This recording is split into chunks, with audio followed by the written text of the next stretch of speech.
Assalamualaikum warahmatullahi wabarakatuh. Perkenalkan, nama saya Aris Prasetyo. Dalam video ini, saya akan menjelaskan mengenai pengertian iman kepada kitab-kitab Allah Subhanahu wa Ta'ala dan dalil iman kepada kitab-kitab Allah Subhanahu wa Ta'ala.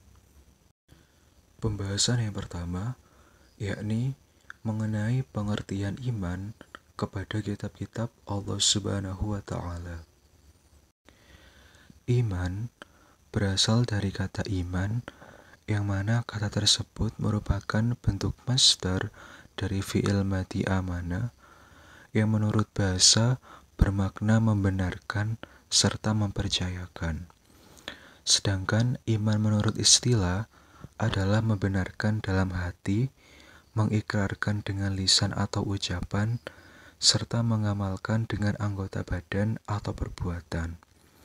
Sedangkan menurut Husain bin Auda al-Awaisyah, iman adalah keyakinan di dalam hati yang diucapkan dengan lisan, serta adanya amal perbuatan dengan anggota tubuh, di mana amal perbuatan tersebut memiliki dua macam arti, yakni amalan hati maupun amalan anggota tubuh yang menjadi hakikat dalam sebuah keimanan.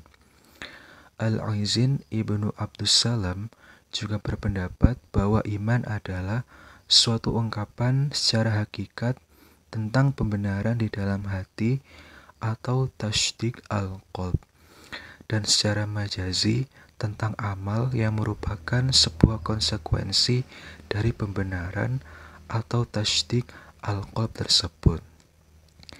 Karena amal dalam hubungannya dengan iman merupakan sebuah faedah dan buah darinya. Iman juga dapat didefinisikan dengan membenarkan di dalam hati, yakni iman yang mempercayai akan adanya alam semesta beserta isinya. Sedangkan mengenai mengikrarkan dengan lisan atau ucapan adalah seperti mengucapkan dua kalimat syahadat serta mengamalkan dengan anggota tubuh. Dapat diartikan dengan melakukan ibadah-ibadah kepada Allah Subhanahu wa Ta'ala sesuai dengan ketentuan yang sudah ditetapkan dalam syariat Islam. Sedangkan mengenai definisi kitab juga dapat dijelaskan dengan secara bahasa dan istilah. Secara bahasa, kitab berasal dari bahasa Arab, yakni kataba, yang bermakna sesuatu yang ditulis. Sedangkan secara istilah, kitab diartikan sebagai wahyu Allah Subhanahu wa Ta'ala yang disampaikan kepada para rasul, yang mana kitab tersebut akan diajarkan kepada manusia serta sebagai pedoman dalam kehidupannya. Kitab yang dimaksud dengan wahyu Allah Subhanahu wa Ta'ala ini adalah kitab Taurat, kitab Zabur, kitab Injil, serta kitab Al-Quran, yang mana kitab-kitab yang diturunkan oleh Allah Subhanahu wa Ta'ala kepada para rasulnya ini adalah sebuah rahmat serta hidayah bagi seluruh umat manusia, agar manusia dapat memperoleh sebuah kebahagiaan di dunia maupun di akhirat.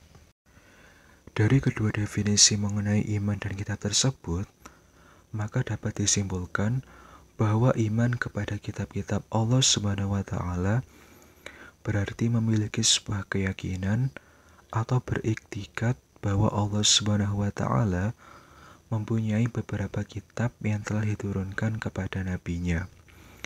Beriman kepada kitab-kitab Allah juga merupakan rukun iman yang ketiga, yang mana hal ini dapat diartikan bahwa beriman kepada kitab-kitab Allah merupakan suatu kewajiban bagi umat Islam.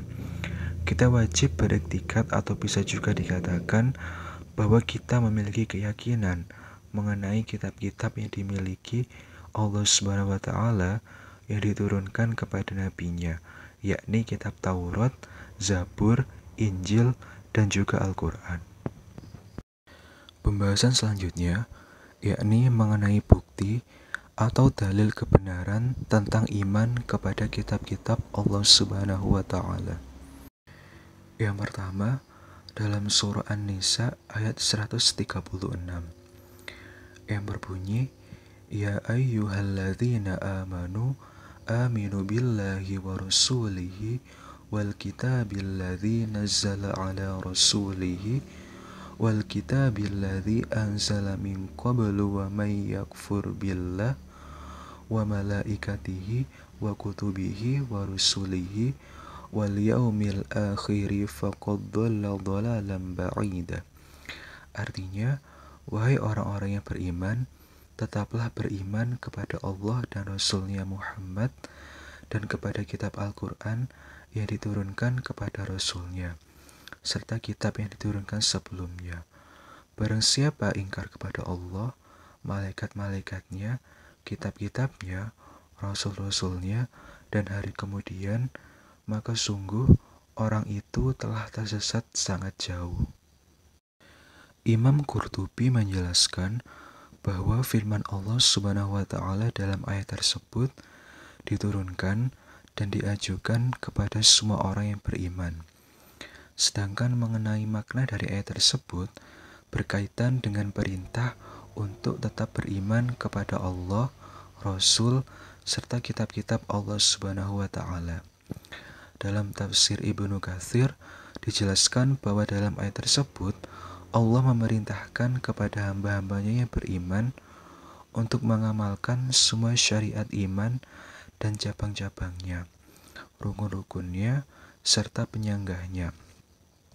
Namun, hal ini bukan termasuk ke dalam perintah yang menganjurkan untuk mewujudkan hal tersebut, melainkan termasuk ke dalam perintah menyempurnakan beberapa hal yang telah sempurna, membuatnya kokoh, serta melestarikannya. Serta perintah mengenai beriman kepada kitab tersebut adalah perintah untuk beriman kepada kitab yang terdahulu. Mengenai kitab Al-Quran yang diungkapkan dengan lafaz nazzala, hal ini dikarenakan Al-Quran diturunkan dengan secara berangsur-angsur dan terpisah-pisah yang disesuaikan dengan kejadian-kejadian menurut apa yang diperlukan oleh semua hamba dalam kehidupan di dunia maupun kehidupan di akhirat. Dalam ayat tersebut juga dijelaskan bahwa orang yang kafir atau tidak mengimani adanya Allah Subhanahu wa Ta'ala, malaikat, kitab, rasul, serta hari akhir, maka orang tersebut telah keluar dari jalan hidayah serta keluar jauh dengan kejauhan yang sangat dari jalan kebenaran. Yang kedua, dalam Quran surah Al-Baqarah ayat 4 yang berbunyi, وَالَّذِينَ يُؤْمِنُونَ بِمَا أُنْزِلَ إِلَيْكَ وَمَا أُنْزِلَ مِنْ قَبْلِكَ وَبِالْآخِرَةِ هُمْ يُوقِنُونَ. Artinya, dan mereka yang beriman kepada Al-Quran yang diturunkan kepadamu Muhammad dan kitab-kitab yang telah diturunkan sebelum engkau, dan mereka yakin akan adanya akhirat. Dalam ayat tersebut dijelaskan bahwa salah satu ciri orang-orang yang bertakwa adalah mereka yang beriman terhadap segala sesuatu yang diturunkan oleh Allah Subhanahu wa Ta'ala kepada Nabi Muhammad yang berupa Al-Quran, serta kitab-kitab yang diturunkan sebelum kitab Al-Quran seperti kitab Taurat, Zabur, dan Injil, serta suhuf-suhuf atau lembaran-lembaran yang tidak berbentuk seperti kitab dengan tidak membeda-bedakannya. Karena risalah Allah Subhanahu wa Ta'ala pada mulanya adalah satu, dan orang-orang yang beriman kepada kitab-kitab tersebut juga meyakini akan adanya kehidupan di akhirat setelah kehidupan di dunia ini, dengan keyakinan yang penuh di dalam hati yang dibuktikan dengan lisan dan juga dibuktikan dengan perbuatan. Yang ketiga, yakni dalam hadis riwayat Al-Bukhari dan Muslim yang berbunyi, antu'mina billahi wa malaikatihi wa kutubihi wa rusulihi wal yaumil akhiri wa tu'mina bil qadari khairihi wa syarrihi. Artinya, yaitu hendaklah engkau beriman kepada Allah, malaikatnya, kitab-kitabnya, para rasulnya, hari akhir, dan beriman kepada takdir yang baik maupun yang buruk.